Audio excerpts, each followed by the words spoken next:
ಒಂದು ಊರು ಸುಮಾರು 750 ವರ್ಷಗಳ ಹಿಂದೆ ಅಗ್ರಹಾರವಾಗಿತ್ತು.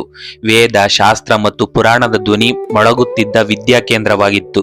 ಇಂದು ಆ ಊರಿನ ಮಧ್ಯದಲ್ಲಿ ಸಾವಿರಾರು ಜನರಿಗೆ ಜೀವನಾಡಿಯಾದ ಒಂದು ಬೃಹತ್ ಕೆರೆ ಇದೆ. ಯುಗಾದಿಯ ನಂತರ ಇಂದಿಗೂ ಸಾವಿರಾರು ಜನರನ್ನು ಸೆಳೆಯುವ ಕಾರಬ್ಬ ಎಂಬ ಅಪರೂಪದ ಆಚರಣೆ ನಡೆಯುತ್ತದೆ.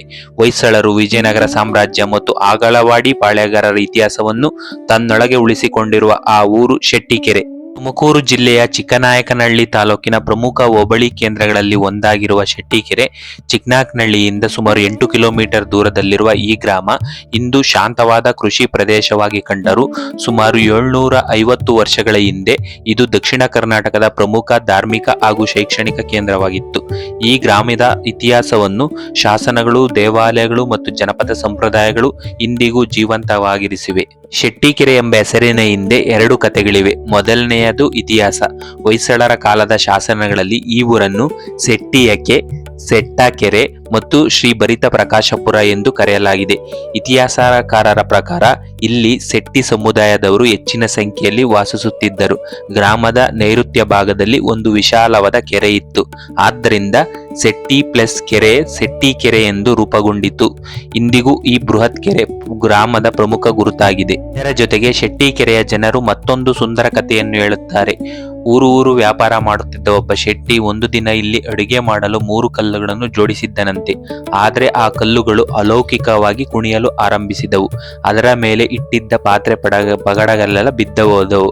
ಆ ಸ್ಥಳದ ಮಹಿಮೆಯನ್ನು ಅರಿತ ಶೆಟ್ಟಿ ಇಲ್ಲಿಯೇ ದೊಡ್ಡ ಕೆರೆ ನಿರ್ಮಿಸಿ ಗ್ರಾಮವನ್ನು ಬೆಳೆಸಿದನೆಂದು ಸ್ಥಳೀಯರು ನಂಬುತ್ತಾರೆ.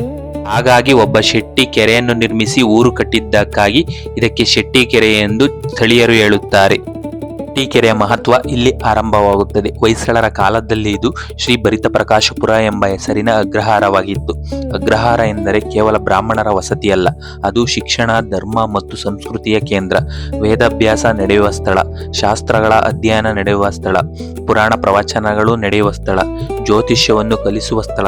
ಇಂತಹ ಕೇಂದ್ರವನ್ನೇ ಅಗ್ರಹಾರ ಎಂದು ಕರೆಯಲಾಗುತ್ತಿತ್ತು. ಶೆಟ್ಟಿಕೆರೆ ಅಂದಿನ ಕಾಲದಲ್ಲೇ ಜ್ಞಾನದ ಬೆಳಕನ್ನು ಹರಡಿದ್ದ ಊರಾಗಿತ್ತು. ಶಕ 1872ರ ಯೋಗಮಾಧವ ದೇವಾಲಯದ ಶಾಸನವು ಇದಕ್ಕೆ ಸಾಕ್ಷಿಯಾಗಿದೆ. ಹೊಯ್ಸಳರ ದೊರೆ ಮುಮ್ಮಡಿ ಭುಜಬಲ ವೀರ ನರಸಿಂಹನ ಮಹಾಪ್ರಧಾನ ಗೋಪಾಲ ದಂಡನಾಯಕ ಈ ಊರನ್ನು ಅಗ್ರಹಾರವಾಗಿ ರೂಪಿಸಿದನು. ಅವನು 37 ವೃತ್ತಿಯ ಬ್ರಾಹ್ಮಣರಿಗೆ ಭೂದಾನ ನೀಡಿದನು. ಆದರೆ ಅದಕ್ಕಿಂತ ದೊಡ್ಡ ವಿಷಯ, ಈ ಶಾಸನದಲ್ಲಿ ಪುರಾಣ ವಾಚನಕ್ಕೆ ಪ್ರತ್ಯೇಕ ವ್ಯವಸ್ಥೆ ಮಾಡಲಾಗಿದೆ. ಜ್ಯೋತಿಷ್ಯ ಅಧ್ಯಯನಕ್ಕೂ ಭೂಮಿಯನ್ನು ಮೀಸಲಿಡಲಾಗಿದೆ. ಅಗ್ನಿಷ್ಠೋಮ ಮಠದ ಉಲ್ಲೇಖವೂ ಬರುತ್ತದೆ. ಅಷ್ಟೇ ಅಲ್ಲ, ಮಕ್ಕಳಿಗೂ ಪುರಾಣವನ್ನು ಕೇಳಿಸುವ ವ್ಯವಸ್ಥೆ ಇರಬೇಕು ಎಂದು ಶಾಸನದಲ್ಲಿಯೇ ಉಲ್ಲೇಖಿಸಲಾಗಿದೆ. ಇದರಿಂದ ಶೆಟ್ಟಿಕೆರೆ ಕೇವಲ ದೇವಾಲಯದ ಊರಲ್ಲ, ಒಂದು ಜೀವಂತ ಶಿಕ್ಷಣ ಕೇಂದ್ರವಾಗಿತ್ತು ಎಂಬುದನ್ನು ತಿಳಿಸುತ್ತದೆ. ಶಾಸನವು ಶಿಕ್ಷಣದ ಜೊತೆಗೆ ಸಮಾಜದ ವ್ಯವಸ್ಥೆಯನ್ನು ತಿಳಿಸುತ್ತದೆ.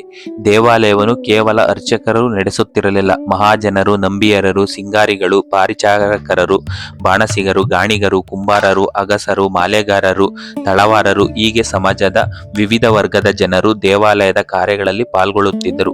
ಅಂದರೆ ದೇವಾಲಯವೇ ಆ ಕಾಲದ ಸಾಮಾಜಿಕ ಮತ್ತು ಆಡಳಿತ ಕೇಂದ್ರವಾಗಿತ್ತು. ಹೊಯ್ಸಳರ ಸಾಮ್ರಾಜ್ಯದ ನಂತರ ವಿಜಯನಗರದ ಆಳ್ವಿಕೆ ಆರಂಭವಾಯಿತು. ನಂತರ ಚಿಕ್ಕನಾಯಕನಹಳ್ಳಿ ಪ್ರದೇಶವನ್ನು ಆಗಲವಾಡಿ ಪಾಳೆಗಾರರು ಆಳಿದರು. ಅವರ ಕಾಲದಲ್ಲಿ ಶೆಟ್ಟಿಕೆರೆಯು ಹಲವು ದೇವಾಲಯಗಳ ಅಭಿವೃದ್ಧಿ ದೊರೆಯಿತು. ಯೋಗಮಾಧವ ದೇವಾಲಯದ ಬೃಹತ್ತಾದ ಗರುಡ ಸ್ತಂಭ ಮತ್ತು ಹೊರಗಿರುವ ಮಹಾದ್ವಾರ ಮಂಟಪವನ್ನು ಆಗಲವಾಡಿ ಪಾಳೆಗಾರರ ಕಾಲದಲ್ಲಿ ವಿಸ್ತರಿಸಲ್ಪಟ್ಟಿದೆ ಎಂದು ಇತಿಹಾಸಕಾರರು ಅಭಿಪ್ರಾಯಪಡುತ್ತಾರೆ. ನಾನು ಆಗಲವಾಡಿ ಪಾಳೆಗಾರರ ಮಾಹಿತಿ ಹುಡುಕಬೇಕಾದ್ರೆ ಯೋಗಮಾಧವ ದೇವಾಲಯದ ವಿಸ್ತರಣೆಯ ಒಂದು ಹಳೆಯ ಫೋಟೋ ಸಿಕ್ತು. ಈ ಯೋಗಮಾಧವ ದೇವಾಲಯವನ್ನು ಮತ್ತೆ ಆರ್ಕಿಯಾಲಜಿಯವರು ಇದನ್ನು ಕಿತ್ತು ಮತ್ತೆ ಜೋಡಿಸಿದ್ದಾರೆ. ಈ ಯೋಗಮಾಧವ ದೇವಾಲಯದ ಸಂಪೂರ್ಣ ವಿಡಿಯೋವನ್ನು ನಾನು ನೆಕ್ಸ್ಟ್ ಪಾರ್ಟ್ 2ನಲ್ಲಿ ಹೇಳ್ತೀನಿ, ಶೆಟ್ಟಿಕೆರೆಯ ಪಾರ್ಟ್ 2ನಲ್ಲಿ. ಇಲ್ಲಿನ ಆಂಜನೇಯ ದೇವಾಲಯವು ಮತ್ತು ಅದರ ವಿಗ್ರಹವು ಆಗಲವಾಡಿ ಪಾಳೆಗಾರರ ಕಾಲದ ನಿರ್ಮಾಣವೆಂದು ಪರಿಗಣಿಸಲಾಗಿದೆ. ಗ್ರಾಮದ ಅಧಿದೇವತೆಯಾಗಿ ಆರಾಧಿಸಲ್ಪಡುವ ದೇವಿಯೇ ಶ್ರೀ ಕೆಂಪಮ್ಮ. ಶೆಟ್ಟಿಕೆರೆಯ ಜನರ ಧಾರ್ಮಿಕ ಮತ್ತು ಸಾಂಸ್ಕೃತಿಕ ಜೀವನದಲ್ಲಿ ಈ ದೇವಾಲಯಕ್ಕೆ ವಿಶೇಷ ಸ್ಥಾನವಿದೆ. ಗ್ರಾಮದ ಪ್ರಮುಖ ಹಬ್ಬಗಳು, ಪೂಜೆಗಳು ಹಾಗೂ ಸಮುದಾಯದ ಆಚರಣೆಗಳು ಕೆಂಪಮ್ಮನ ಆರಾಧನೆಯೊಂದಿಗೆ ಬೆಸೆದುಕೊಂಡಿದೆ. ಇಂದು ದೇವಾಲಯದ ಕಟ್ಟಡವನ್ನು ನೂತನವಾಗಿ ಪುನರ್ ನಿರ್ಮಿಸಲಾಗುತ್ತಿದೆಯಾದರೂ ಗರ್ಭಗುಡಿಯಲ್ಲಿರುವ ಮೂಲ ವಿಗ್ರಹವು ಅತ್ಯಂತ ಪ್ರಾಚೀನವಾಗಿದೆ. ಈ ದೇವಿಯ ವಿಗ್ರಹವು ಕಪ್ಪು ಕೆಂಪು ಶಿಲೆಯಲ್ಲಿ ಕೆತ್ತಲ್ಪಟ್ಟಿದ್ದು ಅದರ ಪ್ರಭಾವಳಿಯಲ್ಲಿ ಸೂರ್ಯ ಮತ್ತು ಚಂದ್ರರ ಕೆತ್ತನೆಗಳು ಸ್ಪಷ್ಟವಾಗಿ ಕಾಣುತ್ತವೆ. ಕರ್ನಾಟಕದ ಮಧ್ಯಯುಗದ ದೇವತಾ ಶಿಲ್ಪಗಳಲ್ಲಿ ಸೂರ್ಯ ಚಂದ್ರರನ್ನು ಕೆತ್ತುವುದು ದೇವರ ಆರಾಧನೆ, ಚಂದ್ರಾರ್ಕ ಸ್ಥಾಯಿ ಅಂದರೆ ಸೂರ್ಯ ಮತ್ತು ಚಂದ್ರ ಇರುವವರೆಗೂ ನಿರಂತರವಾಗಿರಲಿ ಎಂಬ ಸಂಕೇತವಾಗಿ ಬೆಳೆಸಲ್ಪಟ್ಟಿದೆ. ಅಗಲವಾಡಿ ರುದ್ರೇಶ್ವರ ದೇವಾಲಯದ ಕಾಲಭೈರವನ ವಿಗ್ರಹದಲ್ಲಿಯೂ ಇದೇ ರೀತಿಯ ಸೂರ್ಯ ಚಂದ್ರರ ಕೆತ್ತನೆಗಳಿವೆ. ಈ ಶಿಲ್ಪ ಶೈಲಿಯ ಸಾಮ್ಯವು ಎರಡು ವಿಗ್ರಹಗಳು ಒಂದೇ ಕಾಲಘಟ್ಟದ ಶಿಲ್ಪ ಪರಂಪರೆಗೆ ಸೇರಿದ್ದಿರಬಹುದೆಂಬ ಸಾಧ್ಯತೆಯನ್ನು ಸೂಚಿಸುತ್ತವೆ. ಆದರೆ ಇದನ್ನು ಖಚಿತವಾಗಿ ಹೇಳಲು ಹೆಚ್ಚಿನ ಶಿಲ್ಪಶಾಸ್ತ್ರೀಯ ಅಧ್ಯಯನದ ಅಗತ್ಯ. ಶೆಟ್ಟಿಕೆರೆ ಹೊಯ್ಸಳರ ನಂತರ ಚಿಕ್ಕನಾಯಕನಹಳ್ಳಿ ಪಾಳೆಯಗಾರರ ಆಳ್ವಿಕೆಗೆ ಒಳಪಟ್ಟಿದ್ದರಿಂದ ಕೆಂಪಮ್ಮ ದೇವಾಲಯದ ಆರಾಧನೆ ಆ ಕಾಲದಲ್ಲಿ ಇನ್ನಷ್ಟು ವಿಸ್ತಾರಗೊಂಡಿರಬಹುದು. ಇಂದಿನ ಕಟ್ಟಡ ಹೊಸದಾಗಿದ್ದರೂ ಮೂಲ ವಿಗ್ರಹವು ಮಧ್ಯಯುಗದ ಅಥವಾ ಪಾಳೆಯಗಾರರ ಕಾಲದ ಪರಂಪರೆಯನ್ನು ಉಳಿಸಿಕೊಂಡಿರಬಹುದೆಂಬ ಅಭಿಪ್ರಾಯವನ್ನು ಸ್ಥಳೀಯ ಸಂಪ್ರದಾಯಗಳು ಮತ್ತು ಶಿಲ್ಪ ಲಕ್ಷಣಗಳು ಸೂಚಿಸುತ್ತವೆ. ಶೆಟ್ಟಿಕೆರೆಯ ಕೆರೆಯಿಂದಿರುವ ಪುರಾತನವಾದ ಭೈರವನ ದೇವಾಲಯ. ಕೆಂಪಮ್ಮ ದೇವಾಲಯದಂತೆ ಶೆಟ್ಟಿಕೆರೆಯಲ್ಲಿ ಭೈರವ ದೇವಾಲಯವು ಪ್ರಮುಖ ಗ್ರಾಮ ದೇವತಾ ಆರಾಧನಾ ಕೇಂದ್ರವಾಗಿದೆ. ಕರ್ನಾಟಕದ ಅನೇಕ ಹಳೆಯ ಗ್ರಾಮಗಳಲ್ಲಿ ಭೈರವನನ್ನು ಗ್ರಾಮದ ರಕ್ಷಕ ದೇವತೆ ಅಂದರೆ ಕ್ಷೇತ್ರ ಪಾಲಕ ಎಂದು ಪೂಜಿಸಲಾಗುತ್ತದೆ. ಊರಿನ ಗಡಿ, ಬೆಳೆ, ಕೆರೆ ಮತ್ತು ದೇವಾಲಯಗಳು ಮತ್ತು ಗ್ರಾಮಸ್ಥರ ರಕ್ಷಣೆಯ ಹೊಣೆ ಭೈರವನದೆಂದು ಜನರು ನಂಬುತ್ತಾರೆ. ಶೆಟ್ಟಿಕೆರೆಯ ಭೈರವನ ದೇವಾಲಯದ ಸಮೀಪದಲ್ಲೇ ಒಂದು ಪ್ರತ್ಯೇಕ ಶಾಸನದ ಶಿಲೆ ಇದೆ. ಇದರ ಮಾಹಿತಿಯನ್ನು ನಾನು ತುಂಬಾ ಕಡೆ ಹುಡುಕಿದೆ, ಆದರೆ ಈ ಶಾಸನದ ಮಾಹಿತಿ ನನಗೆ ಸಿಕ್ಕಲಿಲ್ಲ. ಆದ್ರಿಂದ ಅದರ ವಿಷಯವನ್ನು ಈಗಲೇ ಖಚಿತವಾಗಿ ಹೇಳಲಿಕ್ಕೆ ಸಾಧ್ಯ ಆಗ್ತಿಲ್ಲ. ಬಹುಶಃ ಈ ಶಾಸನದಲ್ಲಿ ಭೈರವ ದೇವಾಲಯದ ನಿರ್ಮಾಣ, ದಾನಿಗಳು ಅಥವಾ ಗ್ರಾಮದ ಆಡಳಿತ ಕುರಿತು ಮಾಹಿತಿ ಇರುವ ಸಾಧ್ಯತೆ ಇದೆ. ಶೆಟ್ಟಿಕೆರೆಯ ಇತಿಹಾಸ ಯೋಗ ಮಾಧವ ದೇವಾಲಯಕ್ಕೆ ಮಾತ್ರ ಸೀಮಿತವಾಗಿಲ್ಲ. ಗ್ರಾಮ ದೇವತೆಯಾದ ಕೆಂಪಮ್ಮ ಮತ್ತು ಕ್ಷೇತ್ರ ಪಾಲಕನಾದ ಭೈರವನ ಆರಾಧನೆಯು ಈ ಗ್ರಾಮದ ಸಾಂಸ್ಕೃತಿಕ ಬದುಕಿನ ಅವಿಭಾಜ್ಯ ಅಂಗವಾಗಿದೆ. ಹೊಸದಾಗಿ ನಿರ್ಮಾಣವಾಗುತ್ತಿರುವ ದೇವಾಲಯಗಳ ಒಳಗೆ ಇಂದಿಗೂ ಶತಮಾನಗಳಷ್ಟು ಹಳೆಯ ಶಿಲಾಮೂರ್ತಿಗಳು ಜೀವಂತವಾಗಿ ನಿಂತಿವೆ. ಅವುಗಳ ಮೇಲಿನ ಸೂರ್ಯಚಂದ್ರರ ಕೆತ್ತನೆಗಳು ಈ ಆರಾಧನೆ ಅನಾದಿ ಕಾಲದಿಂದಲೂ ನಿರಂತರವಾಗಿ ಮುಂದುವರಿದಿದೆ ಎಂಬುದನ್ನು ಮೌನವಾಗಿ ಸಾರುತ್ತವೆ. ಶೆಟ್ಟಿಕೆರೆಯ ಬಗ್ಗೆ ಮಾತನಾಡುವಾಗ ಕಾರಬ್ಬ ಆಚರಣೆಯನ್ನು ಮರೆಯಲು ಸಾಧ್ಯವಿಲ್ಲ. ಯುಗಾದಿಯ ನಂತರ ನಡೆಯುವ ಈ ಹಬ್ಬಕ್ಕಾಗಿ ಸುತ್ತಮುತ್ತಲಿನ ಸಾವಿರಾರು ಜನರು ಇಲ್ಲಿ ಸೇರುತ್ತಾರೆ. ನಮ್ಮ ಭಾಗದಲ್ಲಿ ಶೆಟ್ಟಿಕೆರೆಯ ಕಾರಬ್ಬವನ್ನು ಶೆಟ್ಟಿ ಕಾರಬ್ಬ ಎಂದು ಕರೆಯುತ್ತಾರೆ.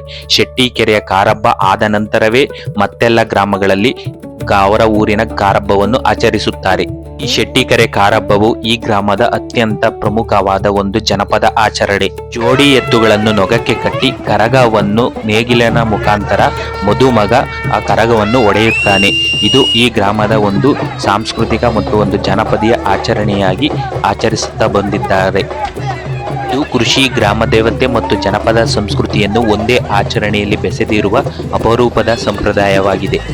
ಶೆಟ್ಟಿಕೆರೆ ಕೇವಲ ಒಂದು ಗ್ರಾಮವಲ್ಲ, ಇದು ಹೊಯ್ಸಳರ ಅಗ್ರಹಾರ, ಇದು ಜ್ಞಾನದ ಕೇಂದ್ರ, ಇದು ಜೀವಂತ ಜನಪದ ಸಂಸ್ಕೃತಿಯ ನೆಲೆ, ಇದು ಇತಿಹಾಸ ಮತ್ತು ನಂಬಿಕೆ ಒಂದಾಗಿ ಬದುಕುತ್ತಿರುವ ಅಪರೂಪದ ಊರು. ಶೆಟ್ಟಿಕೆರೆಯ ನಿಜವಾದ ಹೆಮ್ಮೆ ಇನ್ನೂ ಉಳಿದಿದೆ. ಸುಮಾರು 750 ವರ್ಷಗಳಿಂದ ತನ್ನ ಶಿಲ್ಪ ವೈಭವವನ್ನು ಕಾಪಾಡಿಕೊಂಡಿರುವ ಯೋಗ ಮಾಧವ ದೇವಾಲಯ. ಆ ದೇವಾಲಯದ ವಾಸ್ತುಶಿಲ್ಪ ಮತ್ತು ಅಪರೂಪದ ಯೋಗ ಮಾಧವ ಮೂರ್ತಿ ಮತ್ತು ಕ್ರಿಸ್ತಶಕ 1272ರ ಬೃಹತ್ ಶಾಸನದ ಸಂಪೂರ್ಣ ಕಥೆಯನ್ನು ಮುಂದಿನ ಭಾಗದಲ್ಲಿ ನೋಡೋಣ. ಇತಿಹಾಸದ ಪಯಣ ಇನ್ನೂ ಮುಂದುವರಿಯುತ್ತದೆ. ಇಂತಹ ಅಪರೂಪದ ಇತಿಹಾಸದ ಕಥೆಗಳಿಗಾಗಿ ನಮ್ಮ ಪ್ರಕೃತಿ ಪ್ರಯಾಣಿಕ ಯೂಟ್ಯೂಬ್ ಚಾನಲ್ ಅನ್ನು ಸಬ್ಸ್ಕ್ರೈಬ್ ಮಾಡಿ. ಅರಸಿ ಆರೈಸಿ. ಪ್ರಕೃತಿಯ ಪರಮಾತ್ಮ. ಧನ್ಯವಾದಗಳು.